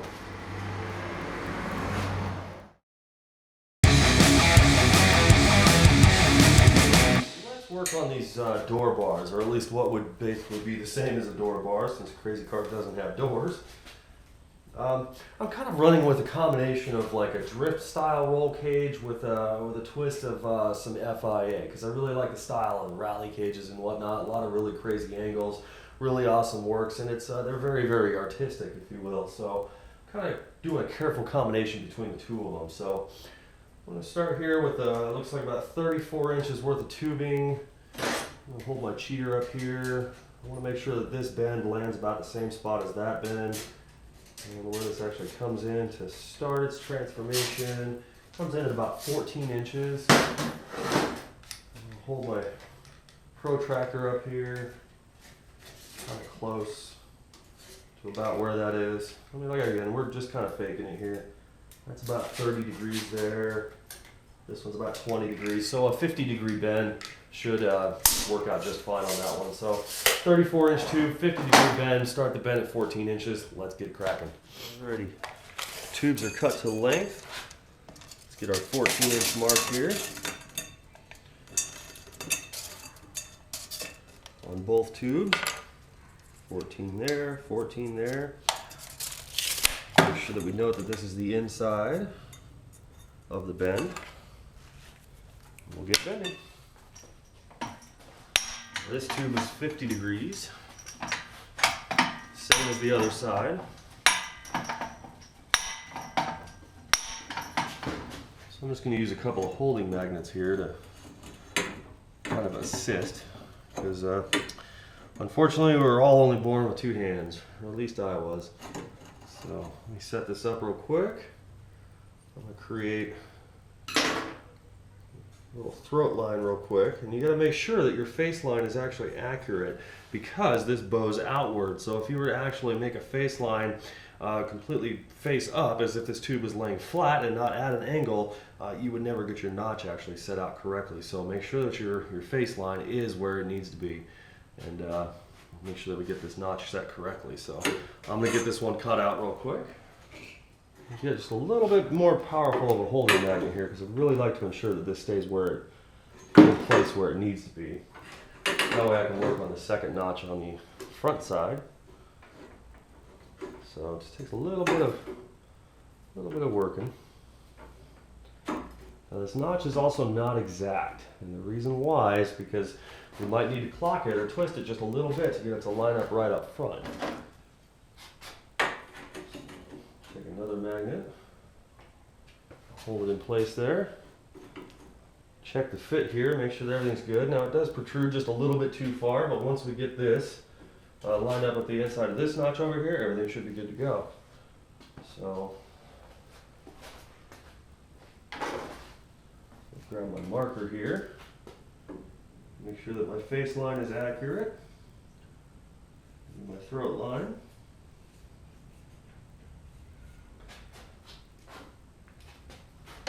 We'll get this one cut.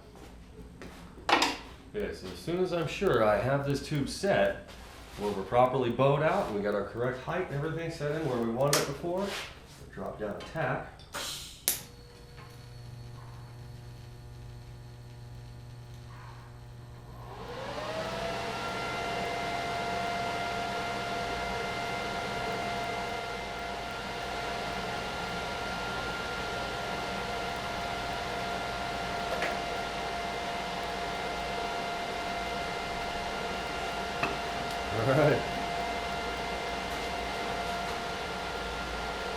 This is looking insane. It's crazy, right? Now let's do the other door bar. Now to ensure that the bars stay level on each side, I'm going to make sure that I measure the point at which they actually mount. So I got 12 inches on the rear, 7 inches on the front. So I'll measure these out real quick.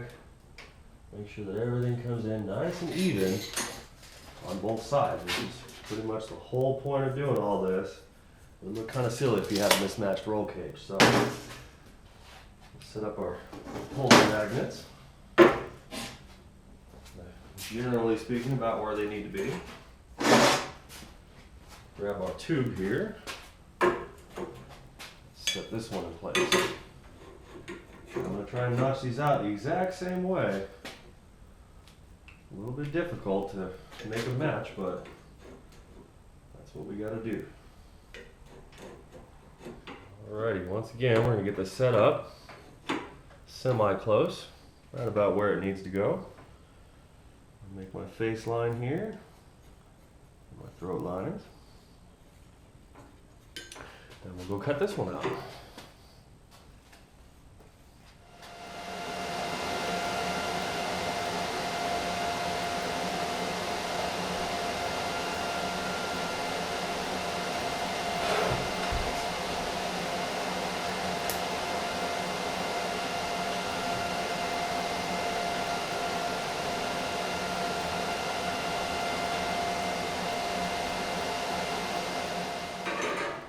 So I sat here thinking about it, and I don't really have a whole lot of space up top to be playing around with crazy designs and whatnot. So for this roof bar, I'm just going to keep it really simple. Just straight across, single tube, easy day. Got my welder here. Just drop a tack down on it.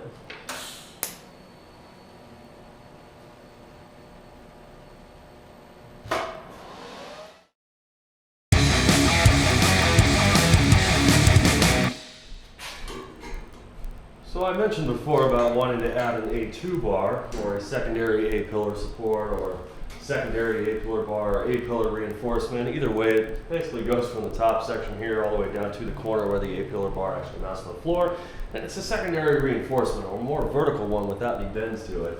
I always thought that was a kind of neat addition to roll cages, so I figured, oh well, you know what, I'll add one in there. But now the more that I look at this and really get into the drift side and of course the other style of the roll cage, I sat there thinking to myself, what's a roll cage without gussets? Well, it's not a very fun roll cage, so we gotta have them. No matter what, we've gotta have them. So figured I'd take this dimple dyed panel straight from I Heart Gussets, and I'm gonna add this onto here, and we're gonna take our A2 bar and run it just a little bit off of where it would normally be on a standard roll cage, but you know, it makes a really nice addition to it. So the A2 bar is going to stretch down here and then go down to the corner where it's supposed to mount up to. So in order to fill that out, you get a measurement here. Looks like we need about a 25-inch tube. We'll get that cut out and start notching on it. Okay, let's see how close we are. I'll hold that up about right there. Seems to look pretty good. Run our throw line here to make some notches. Make a face line on that one. Can't forget these important rules. Face line. Alright. So now with this, we'll go get this one cut out, notched. Hopefully we get it right on the first try.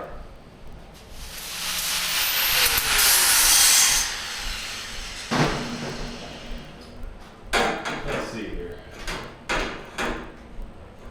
Ooh, not bad at all.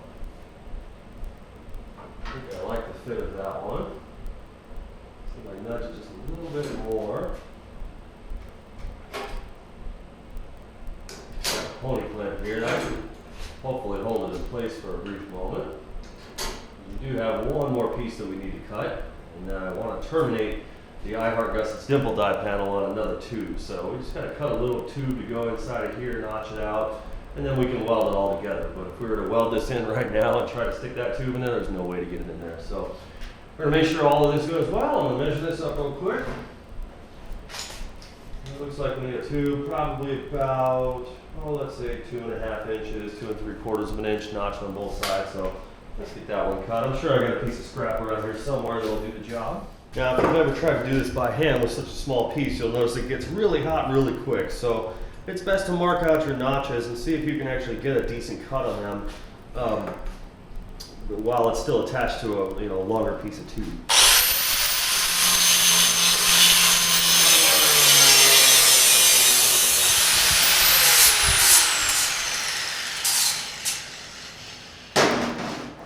That should fit right there, but of course, we'll double check. So we just squeeze that in there. And that looks about right. So of course I didn't think ahead for a moment to say I should probably gear up and get ready, because now I have this held in here and I have nothing to weld with. So let's see if a pony clamp will hold it together for a moment.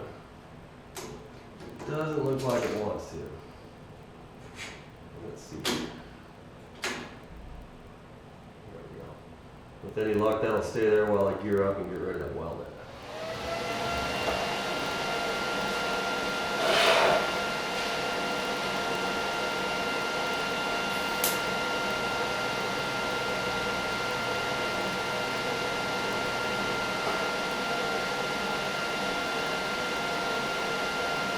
Awesome.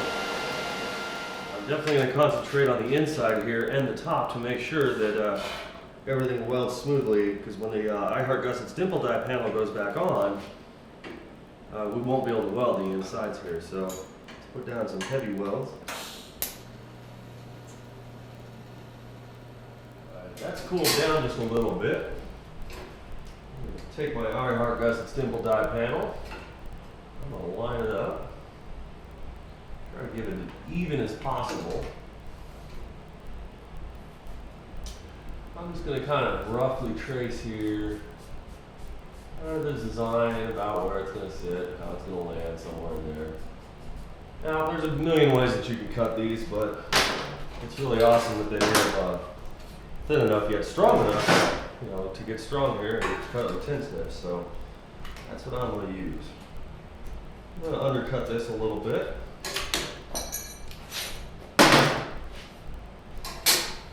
See how it sits.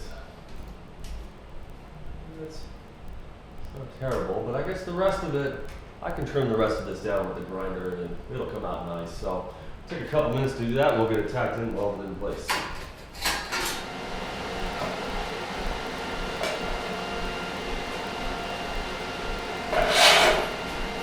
Now these little autogenous welds, these will hold just for a minute while we get everything set up. Of course, we'll go back later and weld all complete.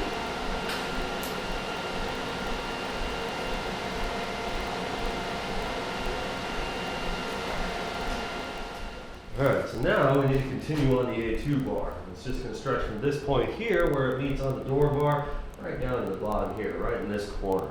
And then again, we're also going to do a small piece of tubing here for the door bar underneath, and then we'll also work on the gusset up top. So let's start with here. We need about a 7-inch tube. And in this section here, we need roughly about a 3 1/4 inch tube. So let's go get those cut out real quick. Alright. Squeeze this tube in here. I'm going to try and get this right in the center of both bends. I'll hold for a minute. We'll have a continuation of our A2.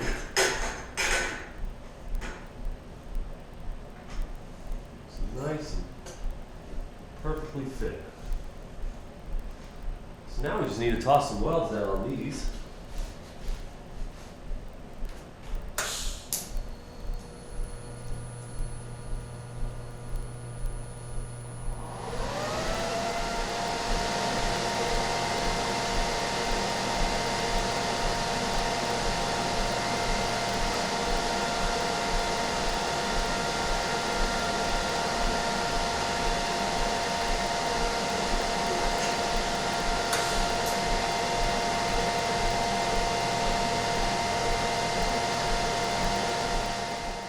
Alrighty, so front section is pretty much finished, or at least this side of it, okay? We've got our I Heart Gusset stipple die panel, the A2 bar, we've got a door bar reinforcement here, and this looks sick.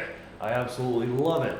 But now we gotta make the rear section match. If we have a front gusset, we gotta add in a rear gusset. So we're gonna take off from the point where the main hoop starts to lay back, and we're gonna run it up to the top here. Now, one thing that's very, very important on this one is we gotta consider headroom. You don't really want somebody's head rattling around and smashing against it while they're in the middle of a drift, or if, unfortunately, if they crash into something, or whatever the case is, banging your head on the tube is not gonna be really cool. So we do have to consider that angle that it needs to be bent at to allow clearance for somebody's head in here, which in this case, I'm gonna match it to the main hoop where we bent this one, and it's gonna be about 30 degrees to give enough head clearance and kind of bend around and then move up top here. So let's just take the tape measure real quick.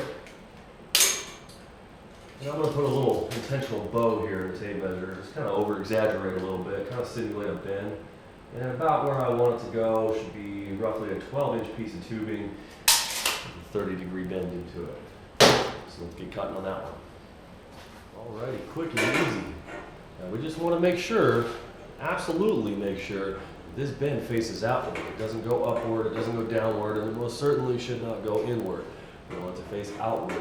So make sure that your face line absolutely represents the area of which this tube needs to face. So I'm going to make sure I make my face line first, and make my throat line. This lower section right here at the angle that we have to have it mounted at probably won't need much of a notch, if any at all. So I'm not going to mark that out right now. We're just going to make that one cut there and then put it up inside of there and see how close we are. Alright, so we got a rough fit notch. Just going to kind of set it somewhat close to where I want it. I'm going to go up top here and do the exact same thing. Make sure that my face line is correct. Toss on a throat line. We'll cut this one. Alright.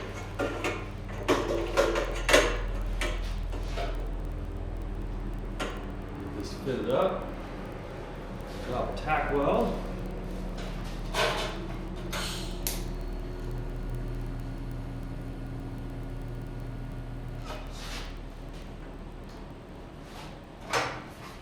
See if we can squeeze one in up top here.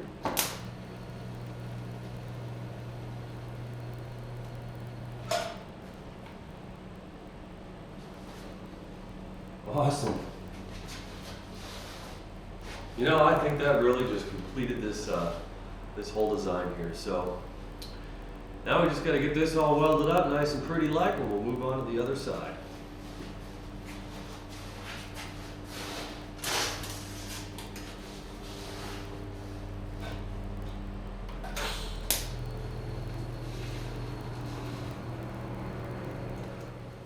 Okay. We have it completely welded up, both sides are finished. This definitely looks like a roll cage. And I took it off the crazy cart just to make it a little bit easier in welding, and then I realized, you know what, it would be extremely convenient if I could do that with every single roll cage I built. So this is really kind of a blessing here. So now we have one more section that needs to get finished up here, and that is the front end here. Now this is essentially the equivalent of a dash bar. I'm going to take it right off the point where the door bar meets up with the forward hoop, same thing on both sides. I'm going to run it right down to this center hoop. Try to keep that aggressive kind of look to it. So, real easy here. Just take a tube. I've already notched this one out and whatnot, and we'll go do the other side.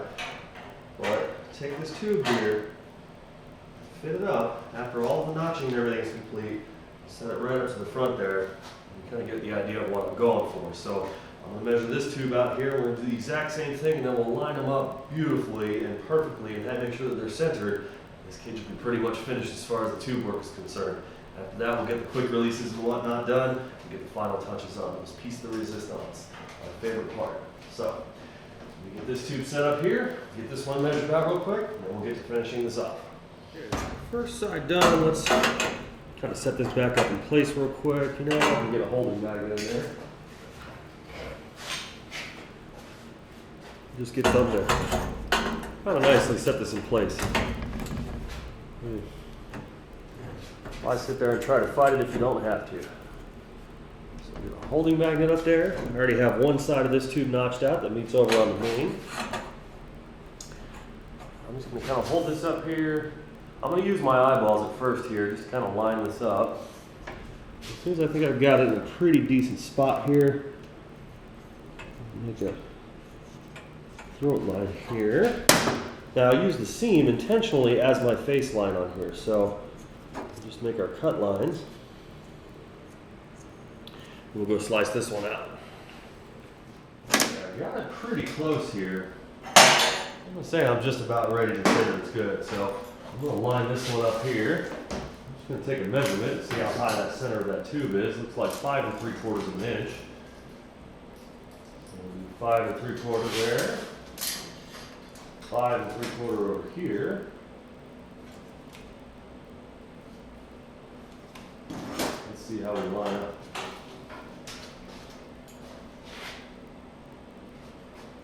At that point right there, it looks like it's going to take us a little bit of massaging on the inside of this notch over here to get it just right where I want it. So, very delicately, small amounts.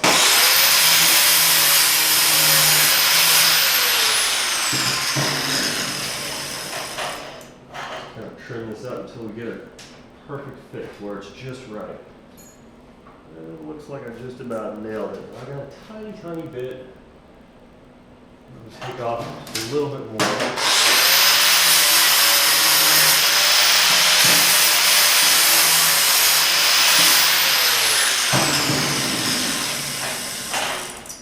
I'm quite literally taking off just fractions here. So at that point, good gap, no notch, or no gap, good notch. As soon as I decide that's about good where I like it right there, I'm going to take a look head on.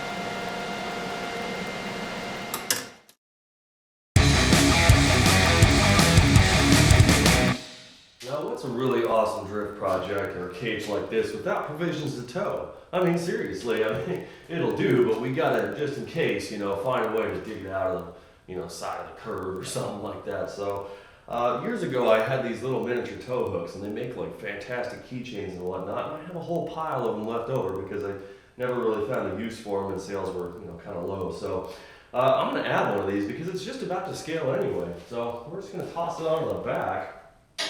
Kind of give it some of that, nice little race car tilt to it, kind of kick it up a little bit. And I'm just going to use this 1-inch flat stock here to cut a bracket for it and, fit it on there nicely. So this should be pretty easy to do. Now I kind of want to kick the tow hook right off to the side a little bit. So you notice it's actually kind of hard since these holes are, really small and whatnot. It's kind of hard to get the marker in there to get a, dead on kind of accurate deal because this is 1 inch wide and so is the flat stock that I'm using here. So I'm just going to use a little trick here, and we're going to take the marker and I'm just going to darken out this whole area here. Real easy. And then you can take something small. When you line it up here, you can take something small like a little pen, a nail, or whatever. I'm going to use my metal scribe here. Just kind of circle out about the area where the hook goes in. And when you hold it up here, you can see I got 2 perfect little scribes there. They'll show me right where my hole needs to be.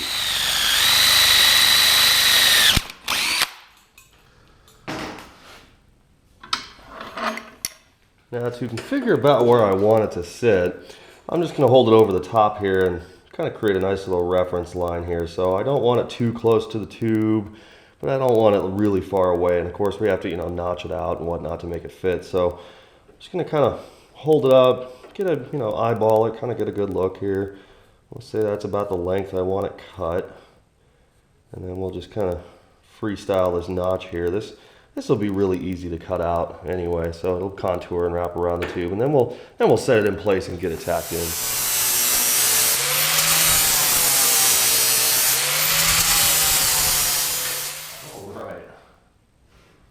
All right. Somewhere about there looks pretty cool. Maybe tilted, I don't know. we'll go straight, but we'll just kind of kick it up. I'll just play with it here, Get this tacked on, and then I can have a good look at it.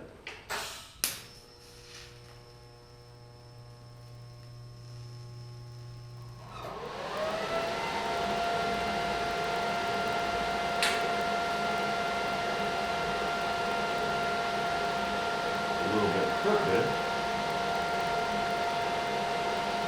There we go. I can step back and take a look here. That looks pretty awesome. That's not bad at all. Let's just drop some beads on here and call this one good.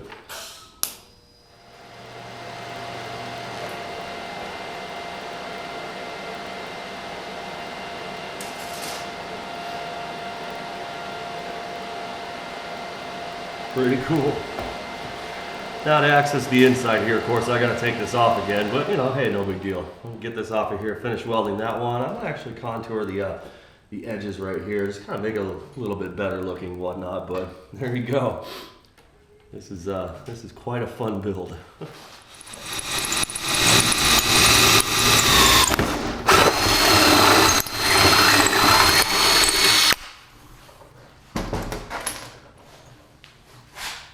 I mentioned at the beginning here that I'm looking for some sort of a quick release in order to get the cage off of there, but of course it has to stay on, as it's rolling around, but be able to be removable. So nothing more than a quick release little clevis pin here.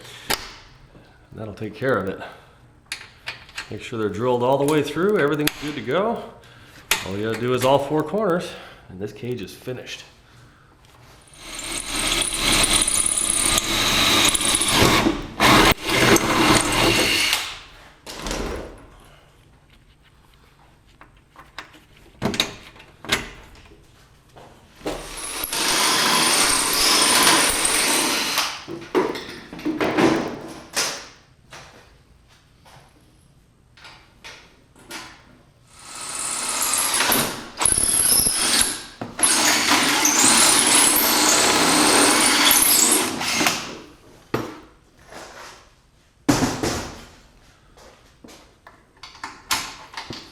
There we have it. One quick release roll cage. Alrighty, so the final piece to finish this off before it goes back over to Yoshi is the brand. No cage is complete unless you know who made it. So get that straightened out. Looks pretty centered to me. Freshly sharpened tungsten.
Well, that's all I got for this episode of the Fabricator series. I want to thank you guys very much for being a part of it. Thank you, Yoshi and family, for being here. That's all I've got this round. We'll see you guys on the next episode.